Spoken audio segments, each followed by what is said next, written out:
जय हिंद साथियों, स्वागत है आप सभी का अपनी वीडियो में। आज हम बात करेंगे रीजनिंग पे। जो है रीजनिंग के 10 मोस्ट इंपॉर्टेंट टॉपिक, जिनसे मैं ये कहूँ कि अगर आप ये 10 टॉपिक कर लेते हैं तो लगभग आपके 35 से 40 प्रश्न रीजनिंग के सही होने शुरू हो जाएंगे। ठीक है, 35-40 प्रश्न सिर्फ इन्हीं 10 टॉपिक से पूछे जाते हैं। बाकी अदर टॉपिक से जो बात करें तो थोड़े बहुत प्रश्न उनसे भी बनते हैं। ठीक है, एक एक दो दो प्रश्न उनसे आते रहते हैं, लेकिन जो 10 टॉपिक की मैं बात कर रहा हूँ ये बहुत ही इंपॉर्टेंट है आप लोगों के। ठीक है, तो चलिए शुरू करते हैं वीडियो को। और जो भी लोग चैनल पर नए सब्सक्राइब कर लीजिएगा, वीडियो को आप लोग शेयर कर दीजिएगा और अंत तक बने रहिए। देखिए आपको डेफिनेटली इससे पक्का फायदा मिलेगा। और 10 टॉपिक जो है आपको एक एक करके मैं समझाते चलूंगा। और बात करते हैं सबसे पहले टॉपिक की। सबसे पहले आपका है श्रृंखला। श्रृंखला सीरीज की बात करें, सीरीज जो 2 टाइप के पूछे जाएंगे आपके, एक तो संख्या पे आधारित और दूसरा वर्णमाला पे आधारित, और तीसरा होता है इसमें मिक्स करके। ठीक है, मिक्स करके भी सीरीज दे दी जाती है।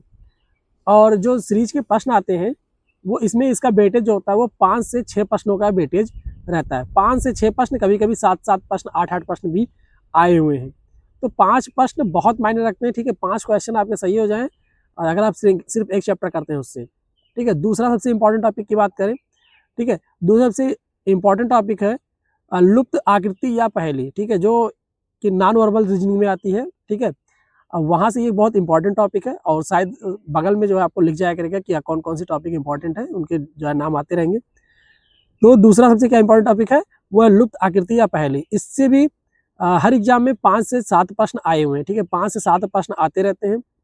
मिनिमम 5 प्रश्न आए हुए हैं लुप्त आकृति पहेली से। उसके बाद बात करें कोडिंग डिकोडिंग, बहुत इंपॉर्टेंट चैप्टर है। ठीक है, कोडिंग डिकोडिंग में भी आपका जो होगा उससे भी 5 प्रश्न आते हैं। ठीक है, 5 प्रश्न 6 प्रश्न ऐसे हैं, 6 से भी ज़्यादा नहीं हुए, लेकिन 5 प्रश्न 6 प्रश्न जो है कोडिंग डिकोडिंग से आपके आते रहे। ठीक है, और अगला इंपॉर्टेंट चैप्टर आपका है रक्त संबंध। ठीक है, रक्त संबंध की बात करें, बहुत इंपॉर्टेंट चैप्टर है। रक्त संबंध के जो है आप सभी टाइप के क्वेश्चन करके जाइएगा। और ये मान के चलिए कि यूपी पुलिस कांस्टेबल का जो है ये फेवरेट एक टॉपिक में से है। ठीक है, इसमें से हर साल यानी हर परीक्षा में, चाहे यूपीएसआई दीजिए चाहे यूपी कांस्टेबल का दीजिए, सभी में जो है इससे प्रश्न पूछे गए हैं। ठीक है, तो इससे 3 से 4 प्रश्न हर एग्जाम में आते हैं। 2 प्रश्न बहुत साधारण से आते हैं, आसान होते हैं, और एक थोड़ा जो है मॉडरेट लेवल का होता है। एक काफ़ी थोड़ा बना देता है ऐसे कि A+B का मतलब है A B का पिता है, ऐसे करके प्रश्नों को बना देते हैं। ये थोड़ा आप लोगों को लगता है कि टफ है, लेकिन ये भी आप एक बार समझ लेंगे जब, आसानी से आपसे ये प्रश्न बन जाएगा। ठीक है, उसके बाद बात करें दिशा ज्ञान। ठीक है, दिशा ज्ञान से तो दिशा और दूरी भी इसको कह सकते हैं। दिशा दूरी से जो प्रश्न है वो भी 3 से 4 प्रश्न है। ये भी एक फेवरेट टॉपिक है। ठीक है, यूपी पुलिस का। तो जितने टॉपिक अभी तक मैंने बताए हैं ये सभी अभी तक के बहुत ही इंपॉर्टेंट टॉपिक रहे। ठीक है, एक तो श्रृंखला आपका, दूसरा लुप्त आकृति, तीसरा कोडिंग डिकोडिंग, चौथा जो है आपका रक्त संबंध ब्लड रिलेशन, और जो चौथा मैंने बताया दिशा ज्ञान। ठीक है, दिशा परीक्षण दिशा ज्ञान के नाम से आएगा। ठीक है, और अगला चैप्टर की बात करें तो सादृश्यता या वर्गीकरण। ठीक है, क्लासिफिकेशन या सादृश्यता से जो है लगभग 5 प्रश्न आते हैं आपके। ठीक है, लगभग 5 प्रश्न इसके बनते हैं, और ये जो प्रश्न है आपके बहुत ही इंपॉर्टेंट है। ठीक है, अगला एक आपका है सबसे इंपॉर्टेंट टॉपिक है, जो कि मेरी नज़रों में वो मैक्सिमम लोगों का गलत होता है, क्योंकि लोग उस पर समय नहीं दे पाते, जिसके कारण उनका बहुत ज़्यादा गलत हो जाता है। जैसे न्याय वाक्य कथन निष्कर्ष। ठीक है, तो ये जो होता है एजम्पशन है, ये आपका सबसे ज़्यादा गलत होता है। मैंने जो देखा है परीक्षाओं में अधिकतम लोगों का गलत होता है। यहाँ तक कि मैं भी जब परीक्षाओं की तैयारी कर रहा था, मैंने भी दिया है, मेरे में जो है लगभग 4 प्रश्न आए थे, 4 में से मेरे 3 सही थे, 1 गलत हो गया था। ठीक है, तो ये टॉपिक मान के चलिए कि थोड़ा टफ होता है, मानते हैं लोग। एक बार इसको आपको अच्छे से समझना है। मैं कहूँगा इस टॉपिक को आप 2 बार कम से कम पढ़ लीजिए। ठीक है, 2 से 3 बार अवश्य पढ़िए। और ये सबसे इंपॉर्टेंट है, ये हमेशा हर एग्जाम में 4 से 5 क्वेश्चन, 3 क्वेश्चन, मिनिमम 3 क्वेश्चन ही अब तक आया है। 5 क्वेश्चन तक भी जो है इसमें आ चुके हैं कथन निष्कर्ष के। ठीक है, तो इन टॉपिक्स की अगर बात कर लूँ मैं, तो इतने टॉपिक अगर आप कर लेते हैं लगभग 25 क्वेश्चन के आसपास आप बन जाएंगे। ठीक है, इतने टॉपिक जो मैंने बताया आपको 7 टॉपिक। ठीक है, इन 7 टॉपिक से आपके 30 प्रश्न के आसपास आ जाएंगे और लगभग 25 क्वेश्चन आप आसानी से कर लेंगे। और अगर कोशिश कीजिए कि जो टॉपिक दिए गए हैं इसके पूरे के पूरे प्रश्न। अब थोड़े ऐसे टॉपिक की बात करते हैं जो कि जो है उनसे 1-2 प्रश्न आते हैं, लेकिन बहुत इंपॉर्टेंट है। ठीक है, वो भी क्योंकि वो आपसे आसानी से बनते नहीं है। ठीक है, और जो है जैसे हो गया पासा घन घनाभ। पासा घन घनाभ जो है इससे 1 या 2 प्रश्न अभी तक आते हैं एग्जाम में।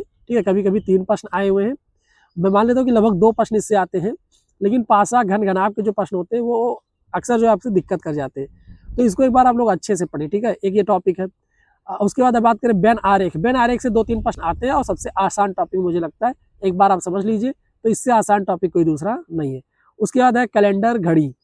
कैलेंडर या घड़ी की बात करें, ठीक है, तो कैलेंडर और घड़ी से किसी में कैलेंडर से प्रश्न आया, किसी में घड़ी से प्रश्न आया, शायद ही कोई ऐसा शिफ्ट मिला होगा मुझे जिसमें दोनों से प्रश्न आए, नहीं तो एक कैलेंडर या घड़ी, ठीक है। तो एक एक प्रश्न लगभग 1 या 2 प्रश्न, 2 से अधिकतम नहीं आया है, एक प्रश्न ही हर एग्जाम में आते रहे इसके। तो ये इतनी इंपॉर्टेंट टॉपिक थे। उसके बाद बात करें कि जो मैंने आपको बताया था कि लुप्त आकृति वाला और एक दूसरा जो है वर्गीकरण, इसी में जो आपको मिरर, ठीक है, पेपर कटिंग फोल्डिंग, ये सब आसान चैप्टर में से एक है।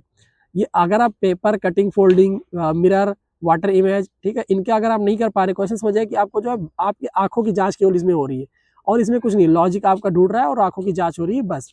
तो इस क्वेश्चन पे ज़्यादा प्रैक्टिस कर लीजिए। और अगर आपकी बुक की है कि बुक कौन सा पढ़ें, तो इसमें जो है बुक भी मैंने बता दिया है कि इसमें जो है 2 बुक मैं आपको प्रीफर करूँगा, या तो एग्जामपुर की जो रीजनिंग की बुक आती है यूपी पुलिस कांस्टेबल के लिए, या जो है एक अरुण सर की, ठीक है, अरुण सर की, या आप जो है आरडब्ल्यू की भी ले सकते हैं, ठीक है, एग्जाम आरडब्ल्यू में से कोई एक, या फिर आप बहुत अच्छी बुक लेना चाहते हैं तो अरुण सर की जो है जो रीजनिंग की बुक आती है वो ले लीजिए, ठीक है। इससे आपका पूरा कवर हो जाएगा। और आप टीचर की बात करें तो टीचर को आप किसी को भी फॉलो कर सकते हैं। मैं मानूंगा कि आपको जो है कैरियर व्यू पे एग्जामपुर और इन आरडब्ल्यू पे, तीनों पे जो है टीचर हैं, लेकिन सबसे बेस्ट की मैं बात करूं तो अरुण सर हैं, मुझे पर्सनली बहुत पसंद है, ठीक है। मैंने उनसे ही तैयारी की है, मैंने सीजीएल पढ़ा है तो उन्हीं से पढ़ा था, और यूपीपी की जो परीक्षा हुई थी उसमें भी मैं कोई डाउट होता था, मैं उनके चैनल पे जाकर के वीडियो देख लेता था, वहाँ से मेरा डाउट क्लियर हो जाता था। तो ये सारे टॉपिक्स मैंने आपको बता दिए, मैंने टीचर बता दिए। वीडियो आपको कैसी लगी जरूर कमेंट कीजिएगा, और आके कौन सा टॉपिक आपको चाहिए एक बार जरूर कमेंट कीजिएगा। फिर मिलते हैं अगले वीडियो में। आप सभी का धन्यवाद। Have a good day.